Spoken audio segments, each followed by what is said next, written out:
ඇසලම ටික ඉතින් කන්න බලාගෙනම එළියට බහින කට්ටිය විතරක් මේ වීඩියෝ එක බලන්න. ඉතින් අපි අද ගියේ මෙරින් ඩ්‍රයිව් එකේ මෙන්න මේ ප්ලේස් එකට. මේ ප්ලේස් එකේ නම නම් කියන හරියටම දන්නේ නැහැ. හැබැයි මෙතන කෝන්ඩෝගේ සෙල් එකක් තියෙනවා කියලා නම් දන්නවා. විශේෂයෙන්ම ගියේ කෝන්ඩෝග් එකක් කන්න.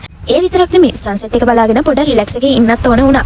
ඉතින් මීට අවුරුද්දකට විතර කලින් අවුරුද්දක් නෙමෙයි මාස 11කට විතර කලින් මගේ බර්ත්ඩේ එකට අනුහස් මාව මෙතනට එක්කන් ආවා. ඒ මතකෙන් තමයි ආවේ. මොකද මෙතන කෑම නම් සුපිරි. මෙන්න මේ අයිටම්ස් තමයි අපි ඕඩර් කරේ. තන්තුරි චිකන් පිට්සා, loaded fries, නියුට්‍රෙලා නැත්නම් නටෙලා කන ආසයට මෙතන නටෙලා වෆල් ස්ටික්ස් තියෙනවා. ඒ විතරක් නෙමෙයි රුපියල් 750ට බබල් ටීත් මෙන්න මෙතන තියෙනවා. ඔන්න තියෙනවා කන්න පතාගෙනම ආපු කෝන්ඩෝග් එක. ඉතින් වෙනද වගේ නෙමෙයි අපි කෑම සීරම එනකන් ඉඳලා තමයි කෑම කන්න පටන් ගත්තේ. ඉතින් අපේ වීඩියෝස් බලන්න ආස ඔයාලා තාම අපි ෆලෝ කරලා නැත්නම් ෆලෝ කරගෙන යන්න. එහෙනම් එච්චරයි bye. Thank you for watching.